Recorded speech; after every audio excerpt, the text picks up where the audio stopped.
O conflito entre Estados Unidos, Israel e Irã já dura mais de um mês. Ao contrário do que foi prometido no início, ele está longe de acabar. Tudo começou no dia 28 de fevereiro de 2026, quando os Estados Unidos e Israel lançaram ataques diretos contra o território iraniano. Uma ofensiva que, logo nas primeiras ações, atingiu o alto comando do país iraniano, incluindo o líder supremo Ali Khamenei, que foi eliminado naquele ataque. Naquele momento, Donald Trump foi direto.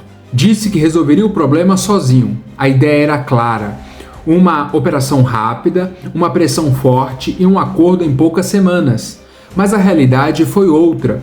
O conflito se prolongou, se intensificou e saiu do controle inicial americano. Com o passar dos dias, o Irã reagiu, derrubou aeronaves americanas, respondeu com ataques e transformou a operação em uma guerra aberta. Diante das ações iranianas, veio a virada de Donald Trump.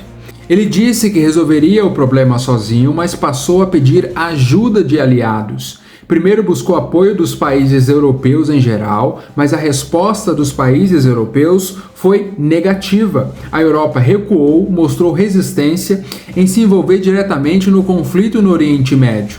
Depois, Donald Trump solicitou apoio diretamente dos poloneses, mas igualmente a resposta da Europa, a resposta da Polônia foi negativa. A Polônia afirmou que os equipamentos militares de seu país estão comprometidos com a defesa da OTAN europeia, não como uma escalada no conflito no Oriente Médio.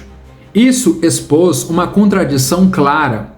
Ao mesmo tempo em que cobra apoio da Europa, Trump também entra em choque com esses mesmos aliados, chegando inclusive a tensionar relações com a OTAN.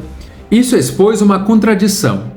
Ao mesmo tempo em que cobra apoio dos europeus, Trump também entra em choque com esses mesmos países, chegando inclusive a tensionar relações com a própria OTAN e reacendendo discussões envolvendo o território da Groenlândia, que pertence à Dinamarca. É um cenário contraditório, pressiona aliados, mas precisa deles ao mesmo tempo.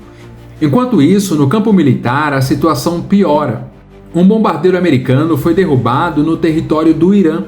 Trump afirmou que após o bombardeiro ser derrubado no território iraniano, o piloto que o pilotava foi resgatado com sucesso, classificando a operação como uma das mais ousadas da história.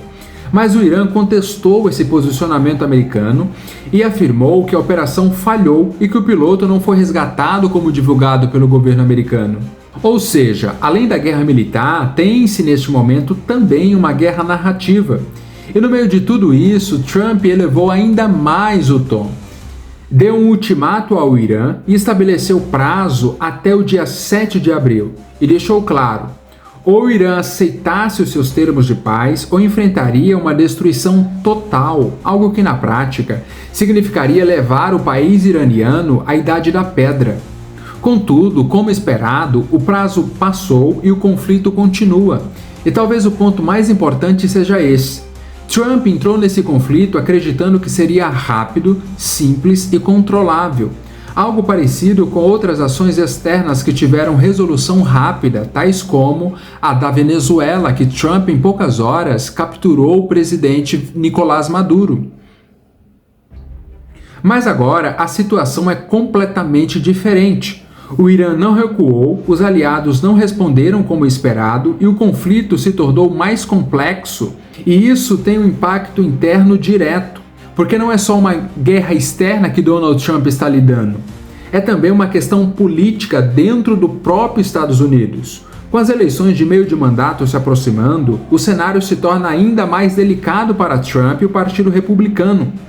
Se Trump perder o controle do Senado e da Câmara, ele perde força política dentro dos Estados Unidos. Portanto, aquilo que começou como uma demonstração de força por parte de Donald Trump pode se transformar em um desgaste político severo. E no fim, a grande pergunta é inevitável: Trump ainda controla esse conflito ou o conflito já começou a controlar Donald Trump? Eu quero saber a sua opinião, deixa nos comentários. Eu sou o professor Menezes e tchau, tchau.